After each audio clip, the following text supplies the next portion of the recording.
talking boxing today on the Cage Rage podcast. Hey, before I forget, don't forget to hit the little red button below and subscribe to us. Chadillac at thecageragepodcast.com. Scott Anthony Piatt at thecageragepodcast.com. I think we're going to put it Scotty at thecageragepodcast.com to make it easy. Miguel at thecageragepodcast.com. Aaron's going to have all that set up for you so you can email us if you want to. We do answer comments below. By the way that Scotty became a member of the Cage Rage podcast is by answering and commenting and saying, hey, I like this, I didn't like that. And I said, well, why don't you come on and tell us what you like? And he said, I'll fucking do that then. And I said, well, why don't you fucking do that then? And lo and behold, here we go. Scotty is now a member of the Cage Rage podcast. You could be too, because we like to have people come on and talk to us. So if you want to be a part of this, be a superstar and all that good stuff, come on in. We dare you. Hey, so anyways, don't forget to subscribe below, because if you don't subscribe, we can't ride. It just doesn't work now. Okay, so hey, we're talking HBO. They've got their last boxing event coming up this weekend. So I'm going to give it to Miguel and let him take over, and Scotty's going to take over from there. Miguel, talk to me. What's going on? Well, as you pointed out, you got HBO rolling out their last show. I think they're kind of limping to the finish line here a little bit. You know, they wanted to roll in there with Chocolatito, who's a little bit of a faded star nowadays anyway, but at least, you know, they would have had a guy who's a decorated world champion, Foreman, #1 pound for pound kind of thing on the card.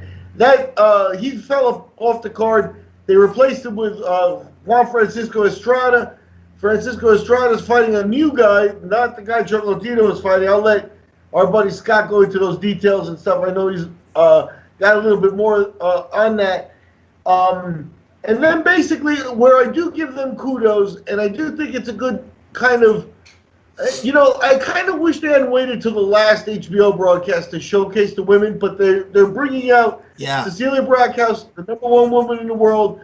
She's defending against Aleksandra Lopez, and then Claressa Shields, who's the American hope, you know, middleweight, 2-time gold medalist, 7-0 as a pro already, as a world champion, has a win over Costa Rica's Hannah Gabriel's a boxer.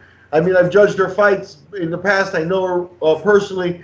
So I consider that a good win, because Hannah's a very experienced in compared to where Claressa was as a pro. So I think he's got the two best women boxers in the world on the card, and you kind of wish it wasn't the last HBO card for that.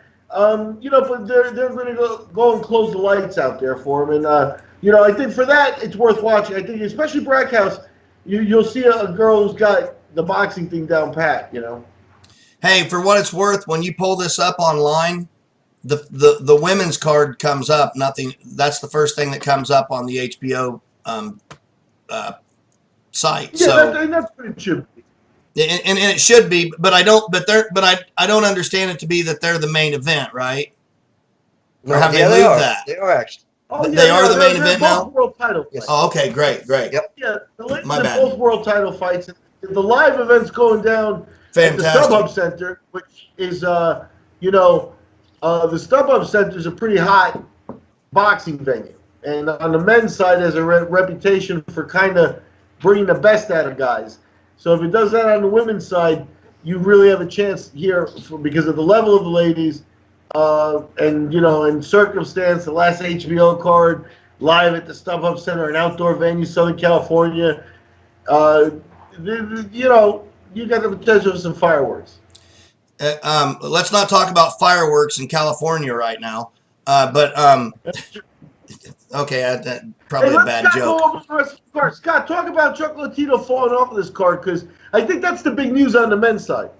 Yeah, so right, there was the co-main event. As you pointed out, Braekhus and Lopez is actually the main event, but the co-main event was originally with Roman Chocolatito. He sustained a knee injury in training, so that's why we've lost Chocolatito. He's had surgery on the knee. Then they made, it was supposed to be Chocolatito versus Pedro Guevara. Then it became Guevara versus Juan Francisco Estrada. So Estrada was the replacement for Chocolatito, and Guevara stayed. Now it's Juan Francisco Estrada versus Victor Mendez. Mendez is a 28-3-2. Estrada is 37-3. It's an interesting fight. Mendez has never been stopped. He's never been knocked down. He's only lost by split decision. So Mendez, now that's 3 split decisions against him, but he's never actually been solidly beaten. Estrada is definitely, I would say, a step above that and probably wins this thing probably by decision. Against a lot of other opponents, I might say he'd probably knock a lot of them out. I don't think Mendez, having never been down, is probably going to go down and stay down in this fight. So, but that's how Chocolatito fell off the bill. It's already only 3 fights, and you've got Chocolatito. He's got that name, and then he rips his knee out. On top of that, you've got the Lomachenko fight going on the same night. You've got UFC going on the same night. So they really are going out with a whimper when you compare what they've done in the past, Thrilla in Manila, and those sort of things, to what they're going on right now. But it's a 45-year run. We'll get into that a little bit. But, yeah, that's why this card sort of disintegrated in the middle fight, if you will. We had to have several replacements there. Okay, so what's the possibility that this is really the end? I mean, the way the contracts work with TV and stuff, it's like, does HBO show Game of Thrones? Right, because they know they were going to be showing Game of Thrones at the beginning last year, at the beginning of next year. You know what I mean? And everything that leads into it and leads out to it, the programs are set. So when they say they're discontinuing programming, they're not signing contracts for next year. Yeah, that's a pretty hard disconnect. It is. And for them to come back, as Scott pointed out even in the previous conversation too, it might indicate a philosophical change now on the part of HBO. Like HBO used to have boxing as one of their premier, luring attractions, and now there's so much stuff out there that they're finding that they don't have. That boxing may not be as attractive to people, that the people don't care that they're boxing that much, right? So that's why they're getting rid of it. Changing that opinion, I don't think comes overnight, right? I don't think it comes even with a spectacular showing. It's not like, wow, 2 great knockouts, and you set up and Braekhus challenges Shields, and she's going to move up, and they're going to move down, they're going to have a super fight. None of that is enough to lure, HBO back to the business, so... Well, I can tell you this: nobody goes, "Hey, I'm making so much money at this, I'm going to stop doing it." No. I will have the one caveat is that they've talked about if a large show comes up. I'm talking with the current system, be like a pay-per-view. Think of pay-per-view. So in other words, I don't expect them to come back with a series, but they may do an occasional one-off big fight if it doesn't find a home somewhere else or. Something like that. They've kind of left that possibility open. Okay. But other than that, I think they're done. Yeah. Okay, so where do we go from here, guys? Miguel, what are you thinking? Do you want to cover some of the fights? Do you want to talk? Where do you want to go with this? Well, I'm excited about the women's fights. The bottom line is I think Braekhus is an athlete that people should see. If you athlete, she's been operating a lot in Europe throughout her entire career. She's a girl from Colombia. She doesn't really speak Spanish. She got moved at a young age to Norway, where she took up boxing. So, I think she's a real nice story. I think she could be somebody. At this point, she's older, and she's probably looking for legacy type of stuff, because I don't think she's going to be the one that pulls home millions and millions of dollars, as a women boxer. The one who might be that person is Claressa Shields, because of youth and that sort of stuff. The thing about it to me with Claressa, and this hangs, for everybody in the fight game and stuff, it's all going to be about where an opponent materializes, a real challenge, Yeah. Because if not, then Claressa, it's like she fights once a year because they can't find girls still, and there's no real opponents. But if there's competition and real people who are coming to fight for that world title, Claressa Shields may be, down the line a crossover person. I think Braekhus has accepted now that she might not be that person. So I think she's about legacy, and I think she doesn't want to screw up a perfect record. The reputation of being the Mayweather on the women's side and things like that. And so I think, HBO leaves us with these two women's fights. But I think for boxing fans, it's our job to go out and keep following them wherever, they pop up afterwards, Scotty? Yeah, I agree. And if we're going to talk about that fight too, you're right. 34-0, facing Lopez, who's 18-4-3 for Braekhus. I think that's an easy win for her. I think that the Shields fight, same sort of way. I mean, that's the problem with this card, is that there's a large disparage in the champs or the favorites versus the others. The Estrada Mendez might be interesting because you probably can't knock Mendez out. That's the one thing I see there. So there's not really a lot to pontificate on with these fights. I mean, you're probably going to see a couple of knockouts from the favored women, and you're probably going to see a decision from Estrada.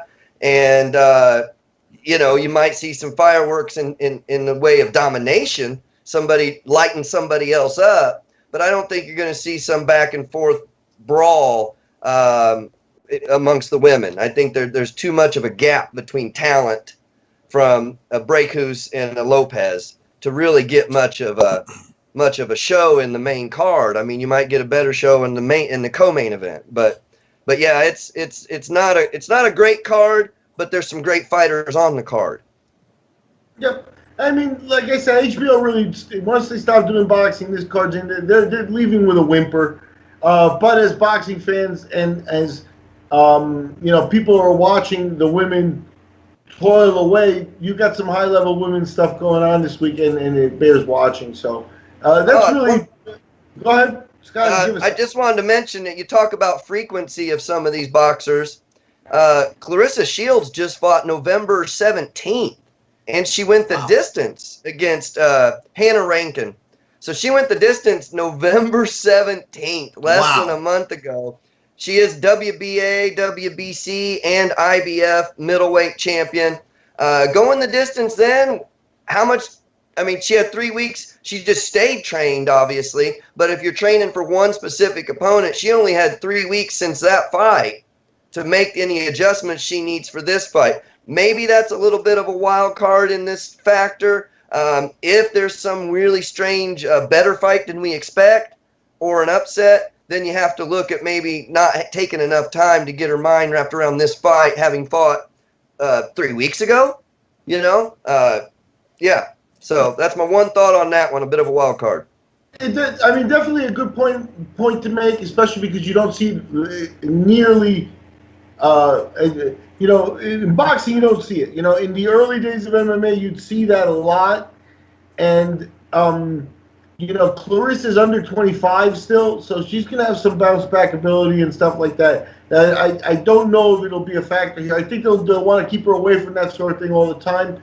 She can't do that all the time, but I think they're going to take advantage of it. I think it touches upon another subject that we've talked upon here, is I think that she's probably drastically underpaid. She could be making 30 to 50 for fights at this point. They're asking her to main event on a major network and stuff like that. And I'm not sure. I don't know what the compensation is, but I do know that certain on the women's side that the fighting pay at the women's WBA boxing convention, it was one of the WB conventions with the women's boxing as the forefront. They were trying to pass a bill that provided women in a world title fight a minimum payment of $10,000. Wow. So now, for that to be the minimum legislated amount, we know that the pays are really offbeat with what world title fights are on the men's side. So I think that's another reason, for Claressa. She's in good shape after fighting a couple of weeks ago. It's going to be Christmas, New Year's Eve. No harm in getting an extra paycheck. And she's literally, when you're Mayweather and your paychecks are 8 figures, 9 figures and stuff, the extra paycheck kind of, argument kind of loses its luster. But I think with Claressa, it really is a factor. And I think that's something to think about, too, when you're watching her compete. If what Scott said does become a factor, then why was she in there in the first place? And then I'm telling you, the number one reason is money. Yeah, that's it.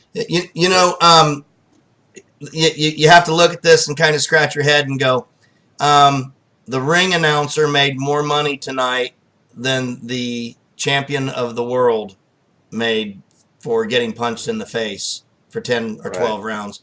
That's that's something that just that needs to be reversed. Something about that seems very wrong to me.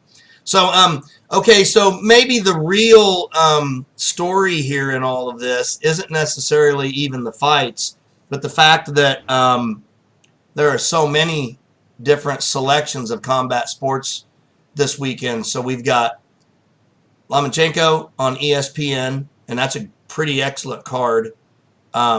We have the UFC, which is a phenomenal card. Double headline, super main events, and then you've got the HBO series going to their to their final grave, to their final resting grounds, and which is should be a really big deal, and it should be sort of a going out with style, and like you guys have said, they're going out with a whimper, and it just feels really wrong to me. Growing up seeing HBO and the whole thing, the cast and crew and all of that, and that just feels really wrong to not have that there anymore. I don't know, guys. Yeah. What else have you got on this? Well, let's agree to meet next week and go through a HBO history piece with old Scott here and old Chadillac and take a walk down memory lane. That'll feel pretty good. And this kind of feels like we said that they whimper. Scott, I cut you off, so if I just want to get that off there, let's meet next week. I agree with you. Let's meet next week. Let me do just a teaser of some of the things we may talk about next week, right? So that people listen to this podcast understand. I mean, I tell you what, I'm as interested, and this is sort of the wonky historical side of me. I'm as interested in watching this HBO fight this weekend because it's the last one, because I want to see some of the highlights of what they've done over 45 years.